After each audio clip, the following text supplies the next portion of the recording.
নমস্কার বন্ধুরা, Bhadreswar study centre চ্যানেলে তোমাদের স্বাগতম। তোমাদের জন্য দারুণ একটি সুখবর, পোস্ট অফিস জিডিএস এর জন্য অবশেষে কিন্তু রেজাল্ট প্রকাশিত হয়েছে। তো এই ভিডিওর মাধ্যমে তোমাদের second list, third list, fourth list, fifth list এবং সিক্স লিস্ট, এই যে লিস্টগুলো আছে এই লিস্টগুলোর খবর কি, কবে প্রকাশিত হবে, কি বিস্তারিত সম্পূর্ণ তথ্য তোমরা এই ভিডিওর মাধ্যমে জানতে পারবে। তোমাদের জিডিএস এর 2024-এর পরবর্তী রেজাল্ট সম্পর্কিত একদম ডিটেলস ইনফরমেশান দেব। এবং তোমাদের আরেকটা কথা তোমাদের বলে রাখি, যেসব সার্কেলগুলোতে তোমাদের এখনও পর্যন্ত রেজাল্ট রিলিজ করেনি, সেই সব সার্কেলগুলোতে কবে রেজাল্ট রিলিজ করবে সেই ব্যাপারে কি কি অফিসিয়াল আপডেট আছে সেটাও তোমাদের বলবো। এবং তোমাদের যাদের যাদের লিস্টে নাম নেই তারা কিন্তু এবার এই ভিডিওটা দেখো, তারাও কিন্তু এবার সুযোগ পাবে। সত্যিই তারা সুযোগ পাবে, কারণ সুযোগ পাওয়ার চান্স কিন্তু এখনও পর্যন্ত হারিয়ে যায়নি। কারণ ফার্স্ট লিস্ট দেখে কিন্তু সম্পূর্ণ ব্যাপারটা কিন্তু তোমরা বুঝতে পারবে না। তার জন্য তোমাদের কিন্তু পুরো ভিডিওটা দেখো, এই ভিডিওর মাধ্যমে তোমাদের সম্পূর্ণ বিস্তারিত তথ্য তোমাদের এই ভিডিওর মাধ্যমে তোমরা জানতে পারবে। ভিডিওটা কিন্তু খুবই গুরুত্বপূর্ণ ভিডিও, তার জন্য প্রত্যেকটা স্টেপ, প্রত্যেকটা মুহূর্ত কিন্তু খুব গুরুত্বপূর্ণ। তার জন্য কমপ্লিট ভিডিও দেখার জন্য অবশ্যই কিন্তু চ্যানেলটাকে সাবস্ক্রাইব করে রাখবে এবং বেল আইকন অল করে দেবে। তো চলো মূল ভিডিওতে চলে যাচ্ছি। তো বন্ধুরা, আমি স্লাইডটা ওপেন করে নিয়েছি। যাদের ডিভিতে নাম আছে, যাদের লিস্টে প্রথম লিস্টে যাদের যাদের নাম আছে তারা নিশ্চয়ই চেক করে নিয়েছো। এবার তোমাদের কিন্তু যেসব ডকুমেন্টসগুলো তোমাদের বলে দিয়েছি সেই সব ডকুমেন্টসগুলো কিন্তু তোমাদের এবার রেডি রাখতে হবে। এবার দেখো তোমাদের ডকুমেন্টসগুলো যে রেডি রাখবে এবং তোমাদের কবে তোমাদের ডিভি হবে সেই ডিভি ডেট থেকে শুরু করে যাবতীয় তোমরা কিন্তু ইনফরমেশান পাবে, সেটা কিন্তু তোমাদের যে SMS মাধ্যমে তোমরা কিন্তু পেয়ে যাবে। ঠিক আছে, যে মোবাইল নাম্বারটা তোমরা রেজিস্টার্ড মোবাইল নাম্বার যেটা ইনপুট করেছিলে আবেদন করার সময়, এবং তোমাদের যে মেল আইডিতে তোমাদের মেলও কিন্তু চলে আসবে। কিছু জনের কিন্তু চলে এসেছে অলরেডি, কিছু জনের এখনও পর্যন্ত আসেনি, তাদের কিন্তু হাতে সময় আছে। পরপর কিন্তু আস্তে আস্তে কিন্তু চলে আসবে, নিশ্চিন্তে থাকো, কোনো অসুবিধা নেই। এছাড়া কিন্তু তোমাদের যাবতীয় যদি কোনো আপডেট আসে, সেটা অফিসিয়ালিভাবে যদি কোনো আপডেট আসে তোমাদের এই চ্যানেলের মাধ্যমে কিন্তু জানিয়ে দেওয়া হবে। ঠিক আছে, পরবর্তী আমরা চলে যাচ্ছি। পরবর্তী দেখো তোমাদের জিডিএসের যে রেজাল্টগুলো, মানে রেজাল্ট বলতে গেলে কি, প্রথম লিস্ট তোমাদের প্রকাশিত হয়ে গেছে। তো এবার তোমাদের বাকি রয়ে গেছে হচ্ছে সেকেন্ড লিস্ট থেকে শুরু করে থার্ড লিস্ট, তারপরে তোমাদের fourth list, fifth list, six list, এরকম করে করে পরপর কিন্তু তোমাদের লিস্ট কিন্তু প্রকাশিত হবে। যেটা বোঝা যাচ্ছে 6টা মতোই কিন্তু তোমাদের লিস্ট কিন্তু আসবে, যেরকম 2023-এ এসেছিল সেরকমই কিন্তু তোমাদের লিস্ট কিন্তু পরপর প্রকাশিত হবে। কিন্তু মাঝখানে কিন্তু একটা গ্যাপিং থাকবে। সেই গ্যাপিংটা কবে থেকে তোমাদের পরবর্তী রেজাল্টটা তোমরা দেখতে পাবে, মানে পরবর্তী লিস্ট তোমরা দেখতে পাবে, সেটাও তোমাদের বলবো। তো এখানে দেখো তোমাদের যে ডেডলাইনটা যেটা দেওয়া আছে সেটা হচ্ছে তোমাদের 31/12/2024-এর মধ্যে কিন্তু সবকটা লিস্ট কিন্তু তোমাদের প্রকাশিত হয়ে যাবে। ঠিক আছে, তো এর মধ্যেই কিন্তু তোমাদের প্রত্যেকটা লিস্ট প্রকাশিত হয়ে যাবে। কিন্তু আর একটা কথা তোমাদের বলে রাখি, যেটা তোমরা অনেকেই কিন্তু এই ব্যাপারটা নিয়ে ধোঁয়াশা তোমাদের মধ্যে আছে, সেটা হচ্ছে যে স্যার, যদি আমি ফার্স্ট লিস্টে আমার নাম আছে কিন্তু আমি সেই লিস্টে আমি অ্যাটেন্ড হইনি, মানে সেই ডিভির যে ডেটটায় আমি অ্যাটেন্ড হইনি, তাহলে কি আমাকে পরবর্তী আর একটা সুযোগ দেওয়া হবে? একদমই নয়। তোমার কিন্তু সেখানে কিন্তু আর সুযোগ কিন্তু থাকবে না। অর্থাৎ তোমরা জানো, যেহেতু পরপর লিস্টগুলো প্রকাশিত হচ্ছে, যারা ফার্স্ট লিস্টে যাদের নাম আছে তাদের কিন্তু যে ডেটগুলো তোমাদের দেওয়া হবে সেই ডেটেই কিন্তু তোমাদের উপস্থিত হতে হবে। ঠিক আছে, এই ব্যাপারে কিন্তু কোনো ছাড়ছুড় নেই, কারণ সম্পূর্ণ যেহেতু একদম ডেট ওয়াইজ কিন্তু তোমাদের লিস্টগুলো প্রকাশিত হবে, তার জন্য সেই ডেটগুলো কিন্তু তাদের জন্য, মানে সেই সব ক্যান্ডিডেটদের জন্যই কিন্তু ফিক্সড করা থাকবে।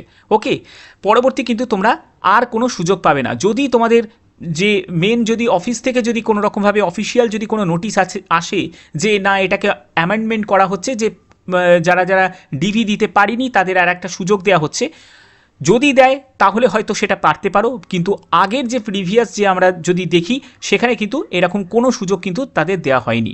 ঠিক আছে, তো এই জায়গাটা কিন্তু মাথায় রাখতে হবে। ওকে, আচ্ছা, পরবর্তী চলে যাচ্ছি। পরবর্তী দেখো, এই যে তোমাদের এই যে লিস্টগুলো তোমাদের দেখাচ্ছি, এগুলো কিন্তু 2023-এর একদম সেম তোমাদের গ্যাপিং অনুযায়ী কিন্তু লিস্ট কিন্তু প্রকাশিত হচ্ছে। আমি তোমাদের সম্পূর্ণ অ্যানালাইজ করে তোমরা দেখে নিতে পারো, আমি তোমাদের সম্পূর্ণ অ্যানালাইজ করে কিন্তু তোমাদের বলেছিলাম 18 থেকে 19 আগস্টের মধ্যেই কিন্তু লিস্ট প্রকাশিত হবে, ফার্স্ট লিস্ট কিন্তু প্রকাশিত হবে। যদি বিশ্বাস না হয় তোমরা কিন্তু ভিডিওটা একবার দেখে নিতে পারো, আমার প্রিভিয়াস আর একটা ভিডিও দুদিন আগেই কিন্তু আমি আপলোড করেছি, সেখানে কিন্তু আমি পুরো বলে দিয়েছিলাম 9-18 তারিখে প্রকাশিত হবে আর না হলে 19 তারিখে। অনেকে আমাকে বলেছিলে যে স্যার রাখি পূর্ণিমার দিন কি আদৌ হতে পারে? নিশ্চয়ই হতে পারে, কারণ আমি তোমাকে বলেছিলাম, কনফার্মভাবে বলেছিলাম। এবং সেটা কিভাবে বলেছিলাম, সেটা হচ্ছে এই যে গ্যাপিংটা দেখছো না, এই গ্যাপিং অনুযায়ী। কারণ কি, যা পোস্ট অফিস আগে যেরকম তোমাদের গ্যাপিং অনুযায়ী যেরকম মানে ফার্স্ট লিস্টের সঙ্গে সেকেন্ড লিস্টে যেরকম গ্যাপিং অনুযায়ী যেরকম বার করছিল, ঠিক তেমনি কিন্তু এখন সেই রকমই করেই কিন্তু বার করছে। এবার সেখানে হয়তো 1-2 দিনের হয়তো হেরফের হতেই পারে, এটা কোনো অস্বাভাবিক কোনো ব্যাপার নয়। আমরা এবার পরবর্তী দেখো চলে যাচ্ছি। পরবর্তী যদি আমি দেখি তো দেখো তোমাদের জিডিএস মেরিট লিস্ট 2024। এবার দেখো তোমাদের এখানে যে লিস্ট, প্রথম যে লিস্ট যেটা ফার্স্ট লিস্ট যেটা প্রকাশিত হয়েছে, কত তারিখে প্রকাশিত হয়েছে? 19 আগস্ট তোমাদের ফার্স্ট লিস্ট প্রকাশিত হয়েছে।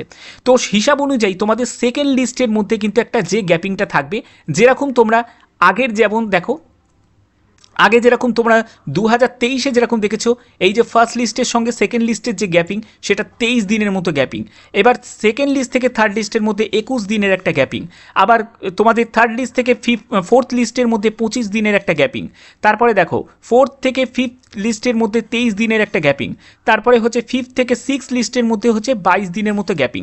অর্থাৎ এই গ্যাপিংটাই কিন্তু মানে জিডিএস যেটা মেনটেন কিন্তু করছে। অর্থাৎ বোঝা যাচ্ছে যে 19 আগস্ট যেহেতু বেরিয়েছিল, সেখানে তোমাদের 11ই সেপ্টেম্বরের মধ্যেই কিন্তু তোমরা লিস্ট দেখতে পাবে। মানে 10ই সেপ্টেম্বর কি 11ই সেপ্টেম্বর, এই দুটো ডেটের মধ্যে কিন্তু কনফিউজ থাকবে, ঠিক আছে? তো এর মধ্যেই কিন্তু তোমরা লিস্ট দেখতে পাবে। ঠিক তেমনি থার্ড লিস্টের ক্ষেত্রে তোমরা 4 অক্টোবরের মধ্যে কিন্তু থার্ড লিস্টে তোমরা দেখতে পাবে, এবং তোমাদের ফোর্থ লিস্টের ক্ষেত্রে 27 অক্টোবরের মধ্যে দেখতে পাবে। তারপরে হচ্ছে ফিফথ লিস্ট হচ্ছে 19 নভেম্বরের মধ্যে দেখতে পাবে, এবং তোমাদের সিক্স লিস্ট হচ্ছে 13ই ডিসেম্বরের মধ্যে দেখতে পাবে। এবার আমি তোমাদের কিছু জরুরি কথা তোমাদের বলে রাখি, যাদের যাদের লিস্টে নাম নেই, যাদের যাদের লিস্টে নাম নেই তারা কিন্তু মন খারাপ করো না, কারণ তোমাদের কিন্তু অনেক বড় সুযোগ আছে। আমি বলছি শোনো, পরবর্তী লিস্টগুলো ভালো করে চেক করবে, সেই লিস্টগুলোতে কিন্তু কোনো না কোনো লিস্টে কিন্তু তোমাদের সুযোগ কিন্তু হয়ে যাবে, ঠিক আছে? কারণ তোমাদের এখনও পর্যন্ত 5টা মতো লিস্ট কিন্তু এখনও পর্যন্ত বাকি আছে। তো এই লিস্টগুলোতেও কিন্তু তোমাদের নাম থাকার কিন্তু অনেকটাই চান্স আছে। ফার্স্ট লিস্টে যদি জায়গা না হয় সেকেন্ড লিস্টে হতে পারে, সেকেন্ড লিস্টে যদি জায়গা না হয় থার্ড লিস্টে হতে পারে, না হলে ফোর্থ লিস্ট চেক করতে হবে, না হলে ফিফথ লিস্ট চেক করতে হবে, তারপরে সিক্স লিস্ট চেক করতে হবে। অর্থাৎ এখনও পর্যন্ত তোমাদের কিন্তু সুযোগ আছে, যারা যারা কম নাম্বার আছে তাদেরও কিন্তু সুযোগ আছে, ঠিক আছে? তার জন্য এই ধৈর্যটাও তোমাকে রাখতেই হবে, কিছু করার তোমার নেই। আচ্ছা, এরপরে দেখো তোমাদের আরেকটা কথা তোমাদের বলে রাখি, যাদের এখনও পর্যন্ত ফার্স্ট লিস্টের বেরোয়নি, সেটা হচ্ছে বিভিন্ন সার্কেল, যেমন হচ্ছে নর্থ ইস্ট যে সার্কেল আছে সেখানে বেরোয়নি, তো সেগুলোর ক্ষেত্রে কি হবে? তো দেখো তোমাদের এই যে সার্কেলগুলো বেরিয়েছে সেগুলো তো তোমরা দেখেই নিয়েছো। ওয়েস্ট বেঙ্গল সার্কেল থেকে শুরু করে আসাম সার্কেল, এগুলো সব লিস্টগুলো কিন্তু প্রকাশিত হয়েছে, কিন্তু এখনও পর্যন্ত কিন্তু অনেকগুলো সার্কেলে কিন্তু লিস্ট কিন্তু প্রকাশিত হয়নি। সেগুলোও কিন্তু তোমাদের এই কদিনের মধ্যেই কিন্তু প্রকাশিত হয়ে যাবে। যখনই প্রকাশিত হয়ে যাবে, যখনই কোনো আপডেট নিশ্চয়ই আসবে, তখনই তোমাদের কিন্তু আমি জানিয়ে দেবো আমার চ্যানেলের মাধ্যমে। অবশ্যই কিন্তু চ্যানেলটাকে তার জন্য সাবস্ক্রাইব করে রাখবে, বেল আইকনটাকে অল করে রাখবে, কারণ এখানেই কিন্তু তোমাদের বলেও দিয়েছে যে দেখো result of other circle will be release shortly, অর্থাৎ খুব দ্রুতই কিন্তু তোমাদের আদার সার্কেলের রেজাল্টও কিন্তু প্রকাশিত হয়ে যাবে, ঠিক আছে? তো এই ছিল তোমাদের একটা আপডেট। তো যদি আপডেটটা ভালো লাগে, যদি ভিডিওটা ভালো লাগে, যদি ভিডিওটা ইনফরমেটিভ লাগে, অতি অবশ্যই ভিডিওটাতে একটি লাইক করবে, কারণ এরকমই ইনফরমেটিভ ভিডিও শুধুমাত্র ভদ্রেশ্বর স্টাডি সেন্টারে। তো চলো এখনের মতো এটুকুই, টাটা।